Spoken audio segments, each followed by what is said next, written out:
पुढची बातमी बघूयात। जालन्यामध्ये वाळू माफिया आणि अट्टल गुन्हेगारांच्या विरोधात प्रशासन ॲक्शन मोडवर आलंय। वाळू प्रकरणासोबतच इतर गुन्ह्यातील 9 आरोपींना जालन्यासोबतच बीड, परभणी आणि छत्रपती संभाजीनगर या जिल्ह्यातून तडीपार करण्यात आलंय। मराठा आंदोलक मनोज जरांगे पाटील यांचा मेहुणा विलास खेडकर याच्यावर देखील तडीपारीची कारवाई करण्यात आली आहे। मनोज जरांगे यांच्या आंदोलनात सक्रिय असलेल्या जवळपास 6 आरोपींवर परभणी, जालना, बीड आणि छत्रपती संभाजीनगर या जिल्ह्यातनं हद्दपारीची कारवाई करण्यात आली आहे। पोलिसांनी या प्रकरणी एकूण 9 जणांवर तडीपारीची कारवाई केली आहे। अधिक माहितीसाठी जाऊयात। आमचे प्रतिनिधी रवी जयस्वाल आपल्या सोबत फोन लाईनवरती आहेत। रवी, ही पोलिसांनी केलेली कारवाई ज्यामध्ये मनोज जरांगेंचा मेहुणा सुद्धा आहे, किती जण आहेत, कोण आहेत, कशाबद्दल कारवाई?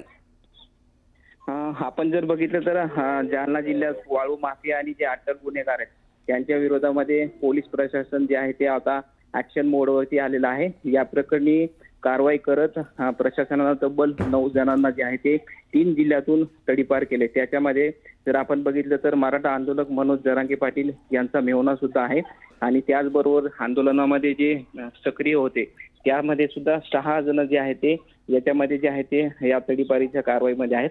त्या विलास हरिभाऊ खेडकर असं जरांगे पाटील यांच्या मेहुण्याचं नाव आहे आणि याच्यावर सुद्धा 3 जिल्ह्यातून जे आहे ते हद्दपारीची जी आहे ती कारवाई करण्यात आलेली आहे।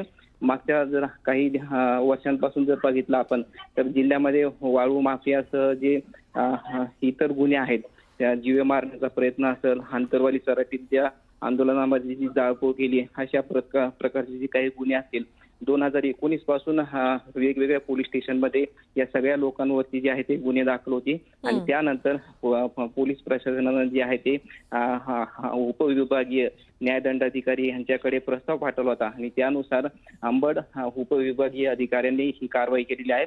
तब्बल 9 जणांना जे आहे ते 3 जिल्ह्यातून जे आहे ते आता तडीपार केलेलं आहे। रवी, धन्यवाद या माहितीसाठी।